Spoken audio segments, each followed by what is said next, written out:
Welcome to Exploring Digital with Purr, a podcast for entrepreneurs and CEOs who want their businesses to benefit from a digital-first approach.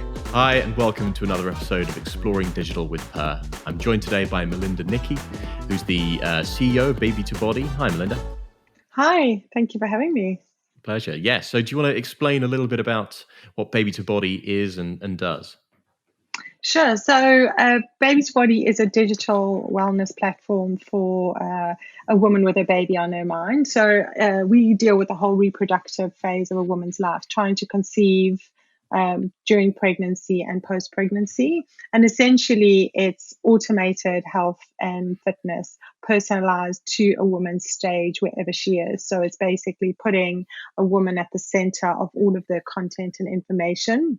Yes. And actually personalizing it so she has a complete program to be the healthiest she can be, and a really, really important time in her life, her reproductive years.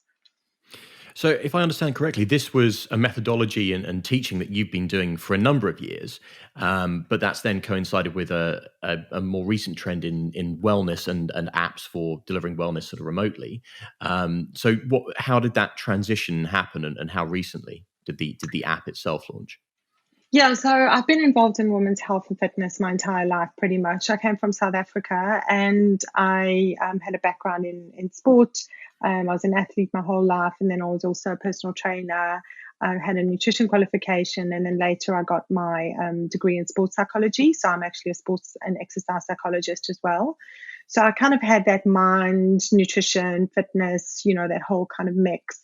And I always felt that there was something missing for pregnancy and post-pregnancy to really understand kind of how we can optimize our health and fitness and wellness through making better lifestyle choices. But that not everything is relevant to everyone else. So me as a fitness trainer, I had particular needs. I could take my heart rate up to 140 or 150 beats a minute, and that wasn't going to be dangerous for me, whereas other people had to do things differently. So I set about trying to kind of fix that problem of giving women the personalized programs that they needed. And this happened like a long time ago in 94 when I was pregnant with my son, but then it was a lifestyle business, which was great. And I was, teaching classes. I had 10 people working for me, operating all over the UK. But I really wanted to kind of expand that and scale it. And I knew in order to do that, I needed technology. And so kind of took a step back, actually went to work for Philips for a little while in looking at healthcare innovation and consumer health and wellness. And really, that's where I started understanding how we can use technology, which is software, hardware, devices, and pulling that all together with the human at the center of all of that. So in other words, really trying to enhance a human's way of living and making decisions about lifestyle that could optimize their health. And then launched Baby to Body as a kind of digital platform in 2015. We launched with a very simple email service, which was going out to women, giving them daily updates on the growth of their baby, and it was personalized to their stage of pregnancy. And then we launched our app in 2018. So the app's only been around for a couple of years, but we've learned so much. We've had 1.5 million women sign up on the platform since we started in 2015. So we've got a huge amount of data, and we really understand what these women need. So we were able to pull all of that, those learnings, and pull it into the app when we launched the app. And yeah, it's just growing and growing. So it's amazing. So I guess first of all, we might as well touch on the elephant in the room, which is COVID, which has been one of the most significant impacts on wellness and mental health in recent times, and perhaps been brought to the forefront of people's mind by the fact that the Prime Minister's fiance was pregnant at the time, and so people were very aware that there was this was in across the media and front page of BBC News about wellness and how to ensure that mothers were being properly supported during pregnancy. So how did that impact your business, and was it a sudden thing? Was it a gradual thing? And how did you support the members of your app through this time? Well, it's been really interesting because obviously we were set up as a digital platform anyway. So we operate in more than 120 countries. We're only in English and only on iOS, but we were able to kind of like really get to a lot of people and the time that they needed on their smartphone. And then when COVID happened, we just saw a huge rise in the number of women coming to us for specific questions as well. So we were inundated with emails and questions around sort of how to manage it. So we did quite a few things. We brought some experts in, very quickly recorded and did some text articles on kind of managing your way through COVID and what to think about from a medical perspective, from a lifestyle perspective, and then also from a psychological and emotional perspective, because these women's appointments are being cancelled. They're petrified to go into the hospital. Their 6-week checks post-pregnancy are being cancelled as well. And everything's been done remotely, if at all, because it's been sort of like, if you're healthy and having a baby, it's like you're not sick. You're not about to die. So I think the whole health services obviously had to react to kind of helping people through the COVID crisis and with COVID. But pregnant women were sort of not left on the sidelines, but a lot of them felt that they didn't have as much input, support, and also their questions weren't being answered, etc. So we jumped to that and, kind of really started like amplifying our messages. I've been doing IG lives 3 times a week, answering questions. We've been completely inundated for the last 6-7 weeks. But at least we had all the tools there. So it was just a matter of pulling things together and making it kind of more kind of topical. And then also we've been pulling other experts in as well. So it's been an interesting time. And, I've been doing these Instagram lives. We have about 600-700 women a time coming in, asking us questions all the time, sending us questions right throughout the week. So we've been able to sort of adjust to the current climate and give our women more support and really just kind of that reassurance that everything's going to be okay. And I think, hopefully things will start easing off, but not immediately. So it's going to take some time for that confidence to be back, that yes, I can go to the hospital for my checkups. Appointments need to start being scheduled again, especially in the UK. So it's been a really interesting time, and we've had to kind of make decisions on the fly every day. I'm like, what are we doing about this? What are we doing about that? So it's been interesting for the team as well. Absolutely. And scary for women, really scary for women. Quite, yeah. I mean, it's quite a thing to try and replace the whole community midwife methodology that people are used to going through, and that face-to-face reassurance that you get for not just the mother, but the partner and the wider family as well, I guess. Yeah. So, out of interest, you mentioned that you'd seen such a huge influx of interest in the platform, in new users of the platform. Is there anything else that the data can tell you about how people are checking it? Is there any sort of insight that you've gleaned from the way people are interacting with data, or the way they're working with you? Has there been anything that you've been sort of surprised by? I haven't been surprised. It's something that I would have expected. So in our app, we have something called the Daily Bites, which is essentially like a story style of information, which gives you kind of the short, sharp sort of daily stuff that you need, the update on the growth of your baby, on, food choices, on, positive thinking, things like that. And then we have 3 studios, like virtual studios. We have a fitness studio, a Zen Den, which is all about meditation, mindfulness, and then obviously the kitchen, which is the nutrition. And there's been a sharp increase in the number of people completing workouts. Mm-hmm. So we had, by far the most popular part of the app is the fitness studio, and people generally come to us for that, and then they use the other studios. But there's been a sharp increase in the number of people and the number of workouts that they're completing each week. So I guess what you could kind of, take from that is that maybe people were going to a gym and now they're not going to a gym, so they're doing all of their workouts on the app. Or they're just much more aware of their health and wellness, and that's what they're doing. So that's been really interesting. And then the daily use has gone up as well. And I think people just have more time, right? So they're coming back onto the app and looking at different things.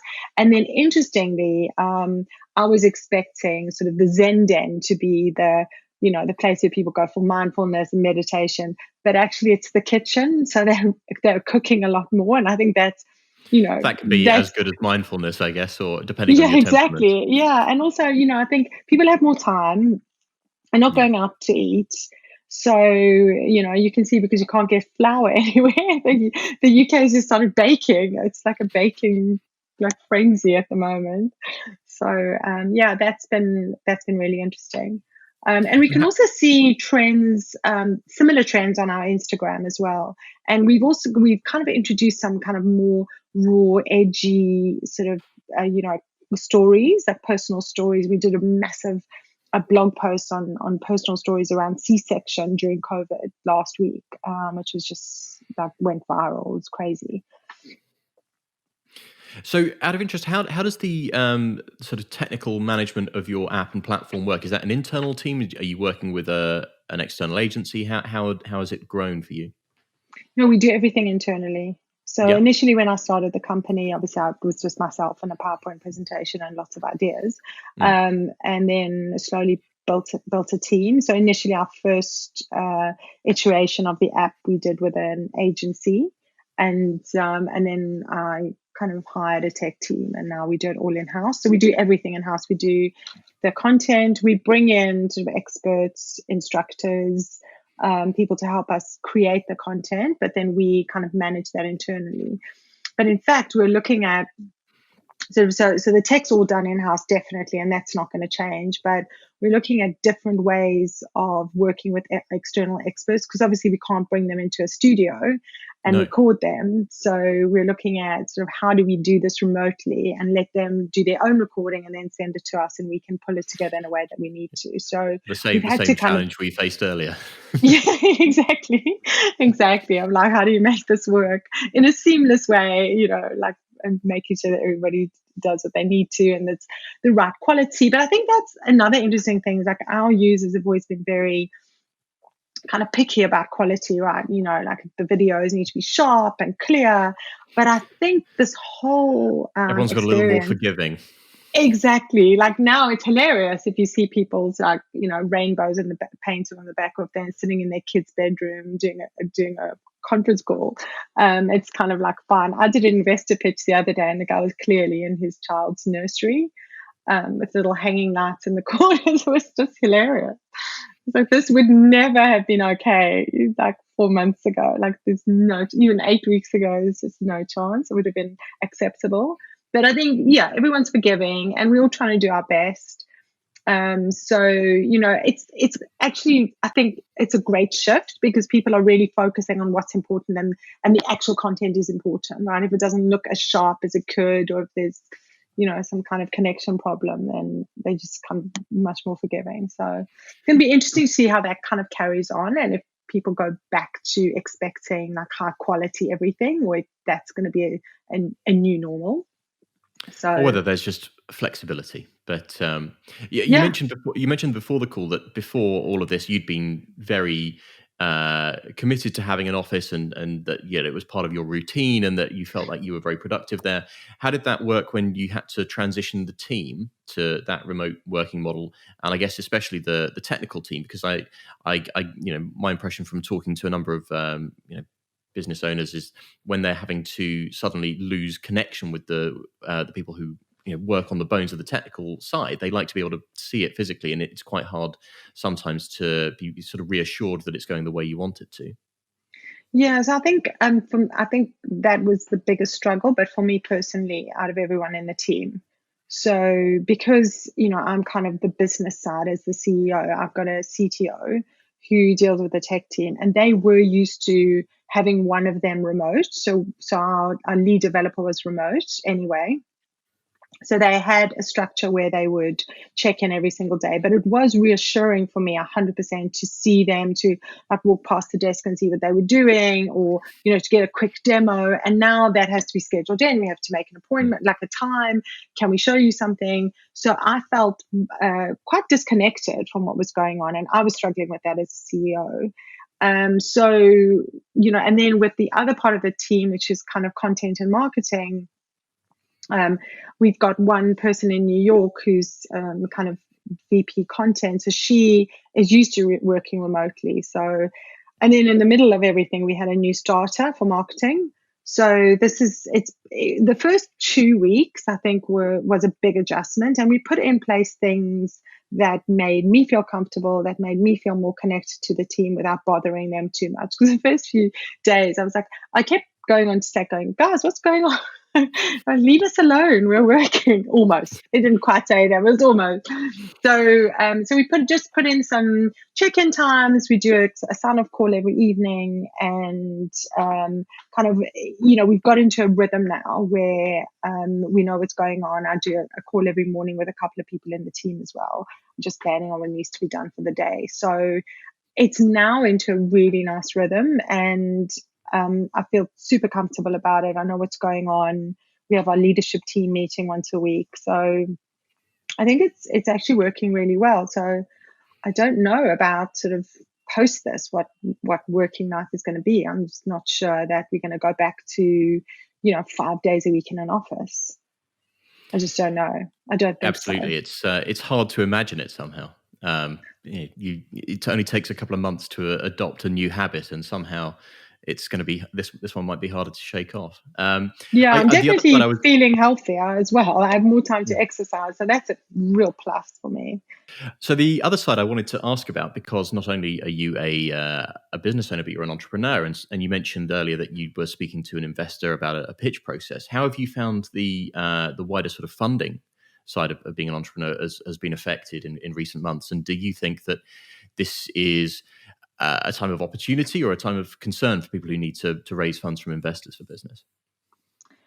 So there's two parts to that question. So we started fundraising, we started thinking about fundraising in February.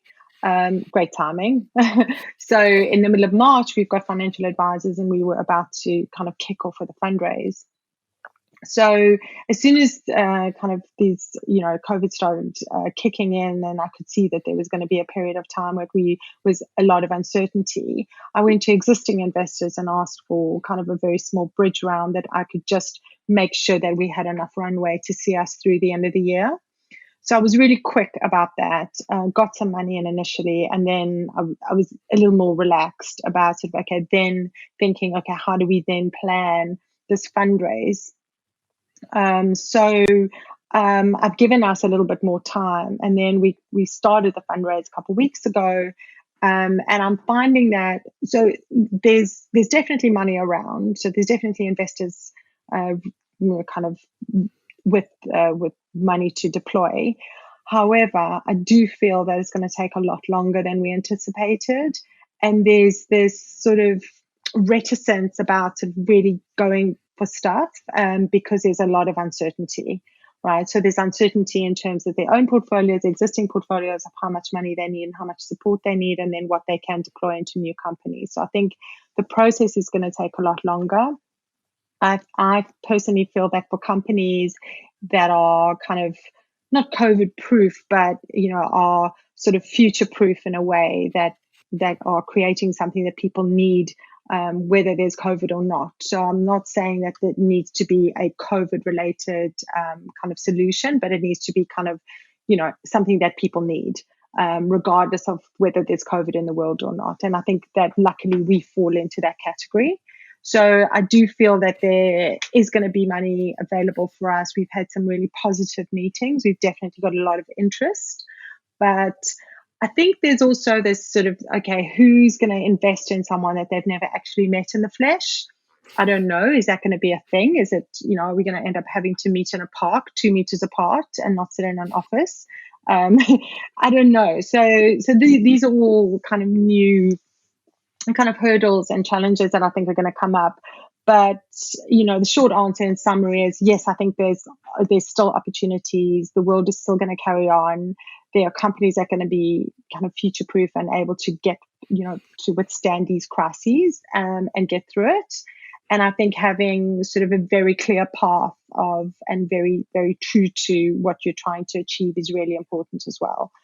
So I've seen a lot of companies trying to pivot, not understanding what the new world's going to look like. And, who knows, like things might go back. And then we find that this was just an intense period of a lot of frenzy. And then some of these new behaviors were adopted and some weren't, but we don't know that yet. So I think there's just a lot of uncertainty in terms from the business side and from the entrepreneurs. Oh, completely. And I think you're right that it's right now it's about existing investors trying to prop up and support investments they've already got, and hence reticence about making new investments, especially with the fact that you can't meet people in the flesh, I guess. And uh, I guess furthermore, a bit of an underlying uncertainty about, well, what direction does the sort of the VC world go in the future? Because they've had such exposure to you know funding business models that aren't viable until much later on down the line, and it might be a bit more, the fact that Uber still makes a loss on every journey, or that Deliveroo still makes a loss on every delivery, and you think, is that more likely to result in investors thinking, well, what's a way I can make a faster return and not need to rely on this very long term position, and needing to float the company to be able to be a success? Yeah, I think there's definitely going to be a whole rethink on the growth at all costs mindset. Hmm. So, and that was, when this first started happening, we were actually, we're cash positive monthly. So that's a huge thing for a 5-year-old company. Completely. Yeah. And there are a lot of companies that just, put a huge amount of whatever they had and kept raising and raising just to grow, without really understanding where the business model is, where the value chain is, how you're actually going to create a business that sustains itself. And I think that was definitely one of, kind of the key things that we had as a company that has enabled us to weather the storm quite well. And then also just being really capital efficient is completely in our DNA. So we started with a very small amount of money. It was very hard to raise money for a very female oriented company. I was a female entrepreneur I didn't have a track record of having kind of a tech business. I didn't have a technical co-founder. So all of those things were really Yeah. against me. So I took a really small amount of money right at the beginning. And that in a way enabled me to be very capital efficient and very frugal about building the company on a small amount of money. And that has definitely been, a really good thing for us to weather the storm, because a lot of other businesses in the portfolios of our investors have really suffered. And, like we talk to one of our investors on a weekly basis and I tell him what's going on. He's like, oh, just bring me the good news, because everyone else is being obliterated. So it's been really funny, actually. I mean, it's not funny for everyone No, not else, funny but for no, no, it's not but funny for anyone. But, it's call been it like, serendipitous or something. yeah. And I think, maybe this is a big reset. I don't know.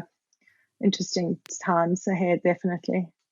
Completely. So, out of interest, do you think there's going to be anything you do to pivot the product for a post-COVID world?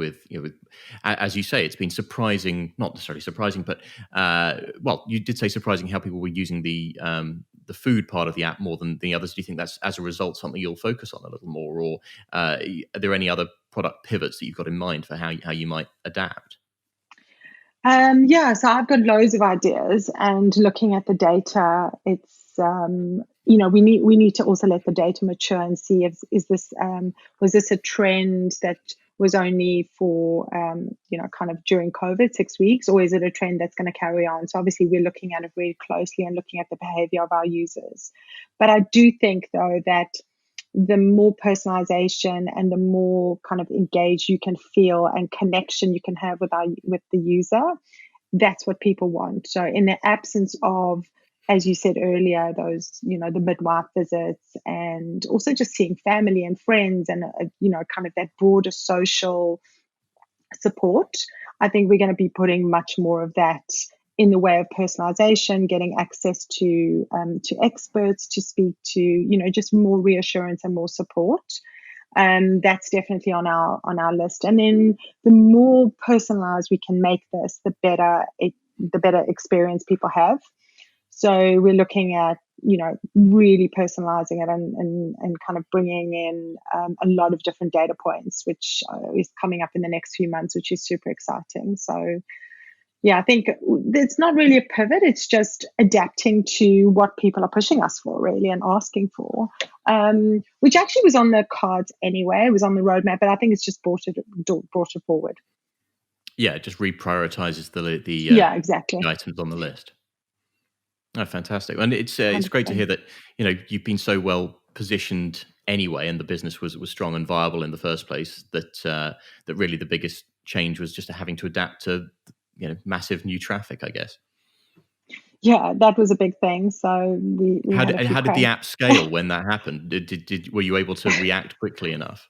Yeah, so my tech team, they've been amazing and they've been sort of really good. So we use AWS obviously, and then but then we had some crashes with our video hosting Hmm. platform, and which is not us, and that's outsourced. So that's been a whole. We've got to rethink. Do we really want to use this company?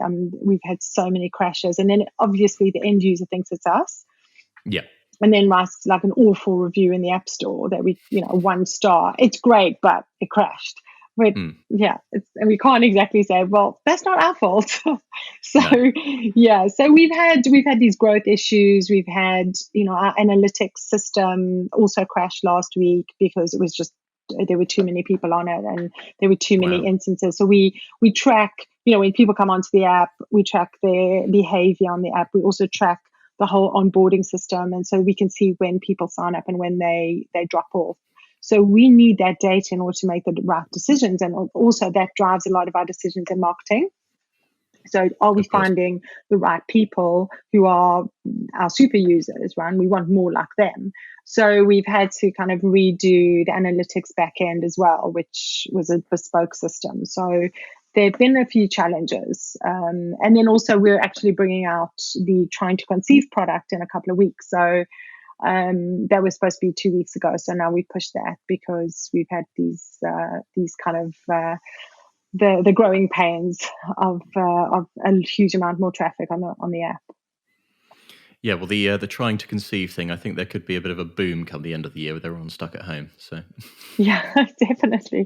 They're looking at a massive baby boom towards the end of the year. So good for and even business. and yeah, even more business for you. So build Yeah. some more load testing into the app process. Yeah, exactly. I mean, it's just good because it's actually made us, be more scalable. So we're looking at new systems that actually can help us.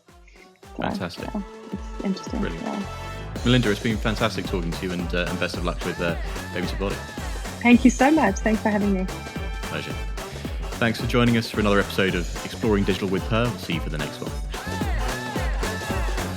Thanks for joining. Remember to subscribe and follow us, and to share today's insights with other businesses you know who want to stay relevant in a digital-first world.